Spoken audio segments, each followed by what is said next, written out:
Welcome to my channel success life. हम आपके लिए लेकर आए हैं वाणिज्य विषय की पाठ्य योजनाओं को और हमारा इसमें प्रकरण है व्यापारिक पत्र व्यवहार। ये पाठ्य योजना तीसरी है। पहली और दूसरी वीडियो हम डाल चुके हैं, आप चाहें तो पीछे बैक करके डाल सकते हैं। देखिएगा किस तरह से इस प्रकरण को ध्यान में रखते हुए पाठ्य योजना तैयार की जाती है। सबसे पहले तो डेट लिखेंगे, दिनांक, उसके बाद में विषय लिखेंगे। वाणिज्य विषय में उप विषय नहीं लिखा जाता है, हम पीछे भी बता चुके हैं पिछली वीडियो में, इस बार भी बता रहे हैं ताकि आप लोग बार बार मिस्टेक ना करें। उसके बाद डायरेक्ट प्रकरण लिखेंगे जो कि है हमारा व्यापारिक पत्र व्यवहार। उसके बाद कक्षा, कालांश और अवधि। उसके बाद हमारा पहला पॉइंट होगा सामान्य उद्देश्य। सामान्य उद्देश्य जो कि हमारे विषय से ही जुड़े हुए होते हैं। हमारा पहला सामान्य उद्देश्य है छात्रों को व्यावसायिक तथ्यों, पदों, सिद्धांतों, प्रविधियों आदि का ज्ञान कराना। दूसरा, व्यावसायिक तथ्यों के प्रति रुचि जागृत करना। नेक्स्ट, व्यवसायिक जीवन की राष्ट्रीय एवं सामाजिक समस्याओं से अवगत कराना। नेक्स्ट, वाणिज्य के अध्ययन हेतु आवश्यक कौशलों को ग्रहण करना। उदाहरणार्थ मानचित्र, चार्ट, ग्राफ, लेखा चित्र आदि। नेक्स्ट है छात्रों में वाणिज्यिक मुद्दों पर विचार विमर्श करने की योजना का विकास करना। नेक्स्ट है वाणिज्यिक सिद्धांतों के नियमों को व्यवहार रूप लाने की क्षमता उत्पन्न करना।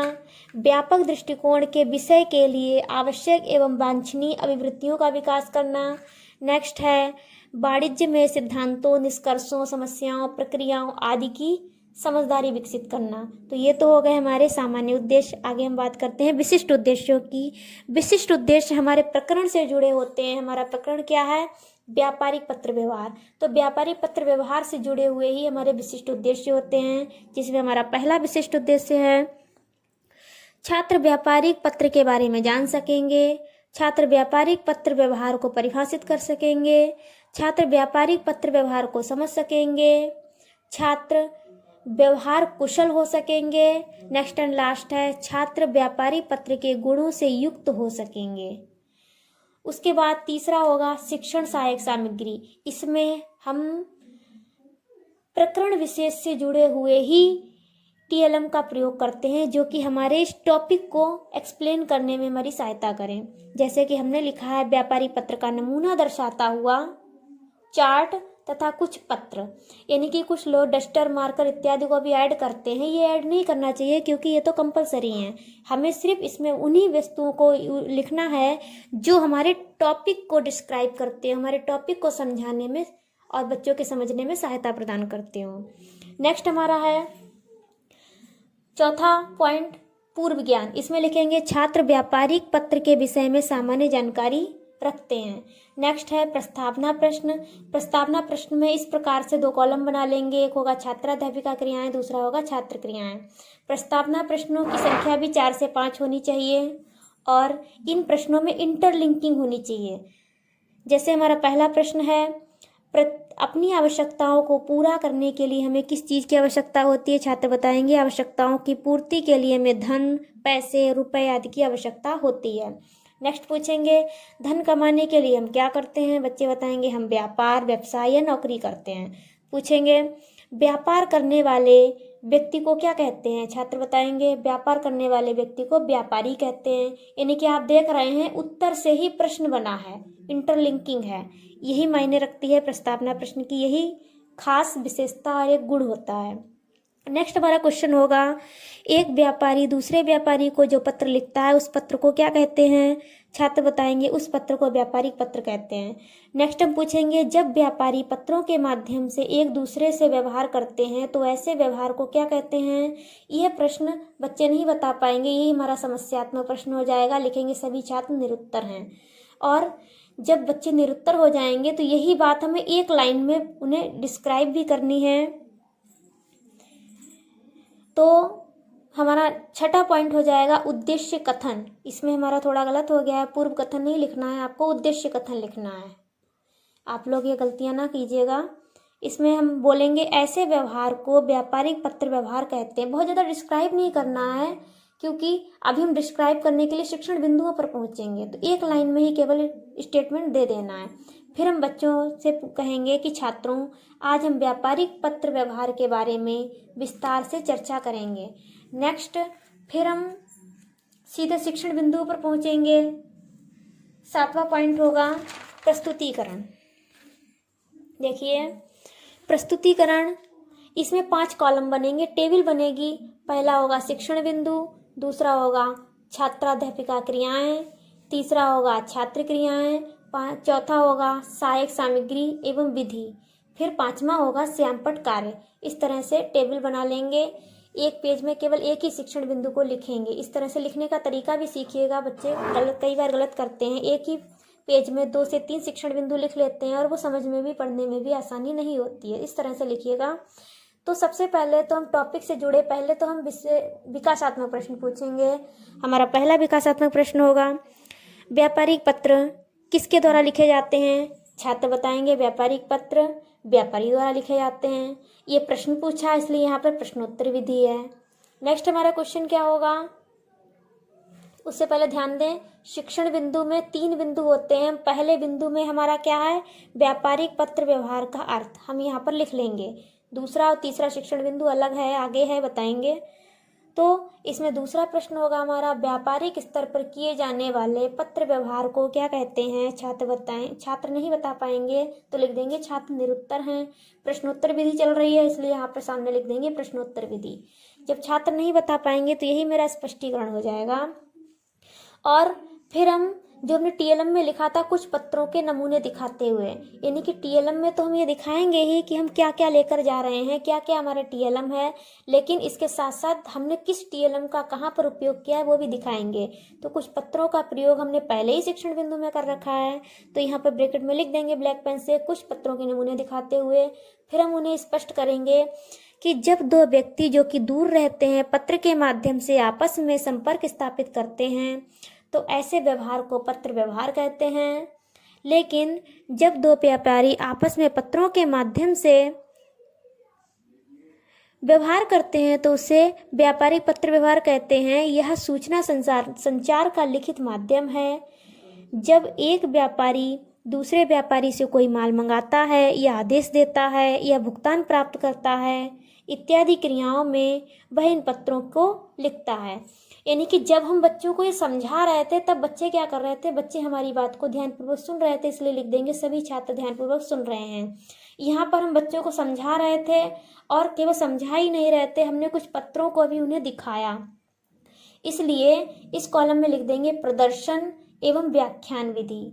और जब हम बच्चों को स्पष्टीकरण दे रहे होते हैं तो उसमें जो मेन पॉइंट्स होते हैं वो हम श्यामपट्ट पर लिखते हैं, जो कि हमने इसमें लिखा हुआ है।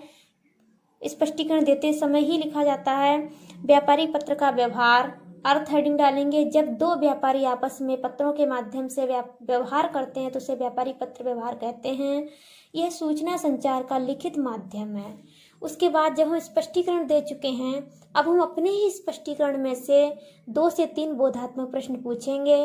ध्यान रखिएगा, बोधात्मक प्रश्न अपनी स्पष्टीकरण में से ही होने चाहिए और जो श्यामपट्ट कार्य किया है उससे जुड़े होने चाहिए। जैसे हमने पहला प्रश्न पूछा है, पत्र सूचना संचार के कैसे माध्यम होते हैं? तो बच्चे बताएंगे पत्र सूचना संचार के लिखित माध्यम होते हैं। प्रश्नोत्तर विधि है, इसलिए सामने लिख देंगे प्रश्नोत्तर विधि। नेक्स्ट हम पूछेंगे, एक व्यापारी पत्रों को किन किन दशाओं में लिख सकता है? बच्चे बताएंगे माल मंगाने आदि दशाओं में वह पत्र लिख सकता है। इसमें भी है प्रश्नोत्तर विधि है, तो प्रश्नोत्तर विधि ही लिख देंगे। हमेशा याद रखिएगा कि जो हमारे बोधात्मक प्रश्न हैं वो बच्चे बता दें, क्योंकि हमने उन्हें पहले से स्पष्ट कर रखा है, स्पष्टीकरण दे दिया है। अब बच्चों ने ध्यान से सुना होगा तो जाहिर सी बात है बच्चे बता देंगे। अब हमारा दूसरा शिक्षण बिंदु है पत्रों के प्रकार।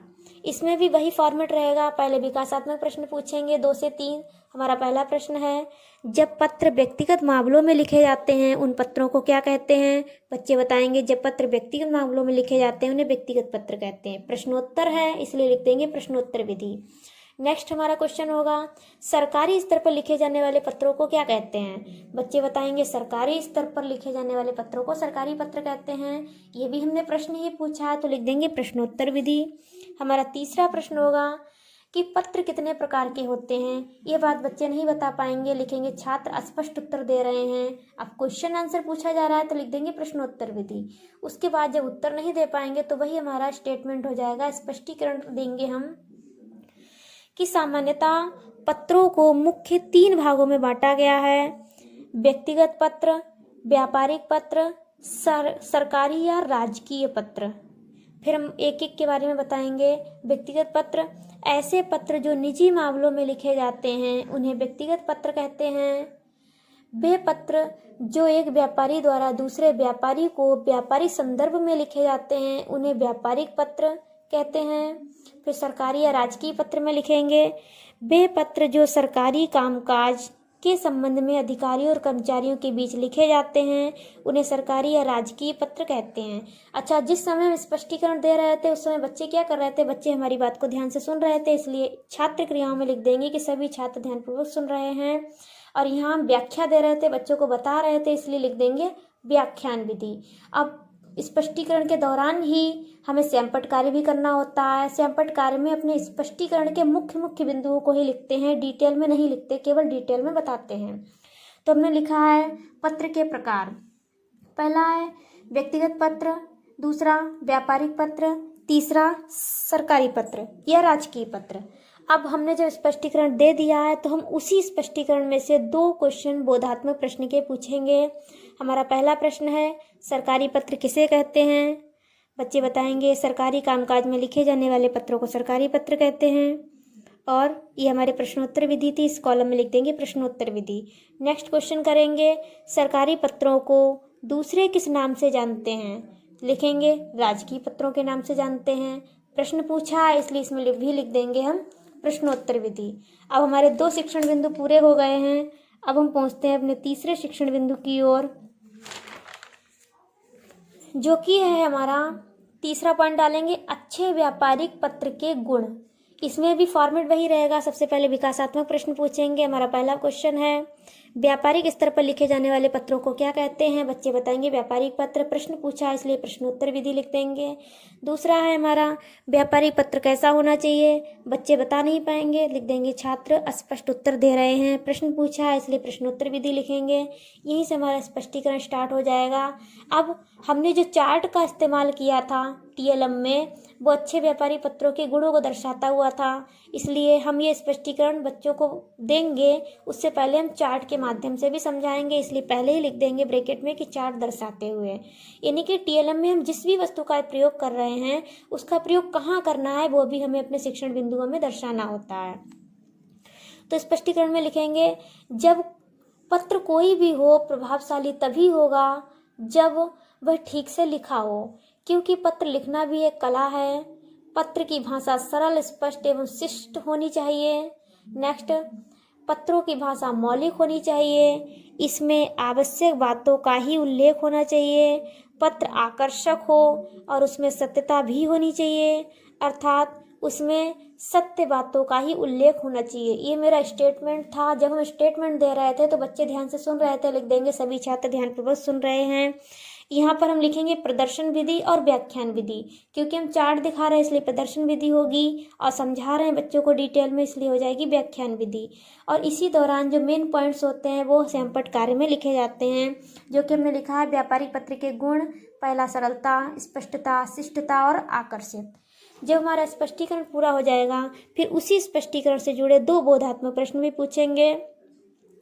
हमारा पहला बोधात्मक प्रश्न है व्यापारी पत्र के 2 गुण बताइए। बच्चे बता देंगे पत्र आकर्षक एवं सरल होना चाहिए। अब प्रश्न पूछा इसलिए इसके सामने लिख देंगे प्रश्नोत्तर विधि। दूसरा हमारा प्रश्न होगा व्यापारी पत्रों की भाषा कैसी होनी चाहिए। बच्चे बताएंगे व्यापारी पत्रों की भाषा सरल और स्पष्ट होनी चाहिए। प्रश्न पूछा है इसलिए इसमें भी हम लिख देंगे प्रश्नोत्तर विधि। तो इस प्रकार हमारे ये तीनों शिक्षण बिंदु पूरे हो गए। अब जब तीनों शिक्षण बिंदु पूरे हो जाएंगे तो हमारा नेक्स्ट ऑप्शन आएगा, नेक्स्ट पॉइंट लिखेंगे हम 8 नंबर, सैंपट सार एवं निरीक्षण कार्य। इसमें लिखेंगे कि छात्राध्यापिका छात्रों को सैंपट सार को अपनी अपनी उत्तर पुस्तिकाओं में उतारने का आदेश देकर स्वयं कक्षा में घूम घूम कर निरीक्षण करेगी।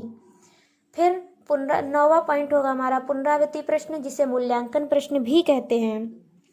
इसमें 4 से 5 प्रश्न पूछे जाएंगे, हमारे पूरे टॉपिक से जुड़े हुए होते हैं। पहला क्वेश्चन है व्यापारी पत्र किसके द्वारा लिखे जाते हैं।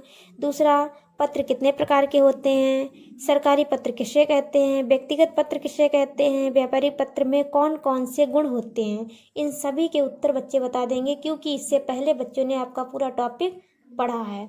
नेक्स्ट एंड लास्ट पॉइंट होता है हमारा गृह कार्य। गृह कार्य में प्रश्नोत्तर को छोड़कर बाकी का कोई भी होमवर्क दे सकते हैं, केवल प्रश्नोत्तर नहीं देते हैं, क्योंकि पूरे टीचिंग प्लान में, पूरे शिक्षण बिंदुओं में, क्लास में हमने बच्चों से केवल क्वेश्चन आंसर ही पूछे हैं, तो बच्चों को ये बोरिंग ना लगे, इसलिए कुछ अलग हट करके होमवर्क दिया जाता है। हमने बहुविकल्पी प्रश्न दिए हैं, जिसमें पहला है एक अच्छे व्यापारिक पत्र की विशेषताएं हैं। पहला सत्यता, दूसरा संक्षिप्तता, तीसरा स्पष्टता, फिर उपयुक्त सभी। जो भी आपने बच्चों को पढ़ाया होगा, बच्चों ने ध्यान से सुना होगा, तो बच्चे इनमें से किसी एक को सिलेक्ट कर लेगा। दूसरा है सरकारी कामकाज में लिखे जाने वाले पत्र हैं। पहला व्यापारिक पत्र, सरकारी पत्र, व्यक्तिगत पत्र या कोई नहीं, जो भी होगा बच्चे बता देंगे। उसके बाद ये प्लान भी हमारा अलाउ है, आप देख सकते हैं। अलाउ का मतलब ये है कि इस प्लान में कोई भी मिस्टेक नहीं है, इसलिए आपको भी निसंकोच इस प्लान को वैसा का वैसा ही आप नोट भी कर सकते हैं, हिंट भी ले सकते हैं, हेल्प भी ले सकते हैं। और इतना ही नहीं, हमने इस प्लान को प्रेजेंट भी किया, आप देख सकते हैं। टीचर्स ने अपने साइन डालते हुए कमेंट्स भी दी हैं। अगर आपको ये प्लान पसंद आया हो तो लाइक कीजिएगा, सब्सक्राइब करना मत भूलिएगा, शेयर भी कीजिएगा। धन्यवाद।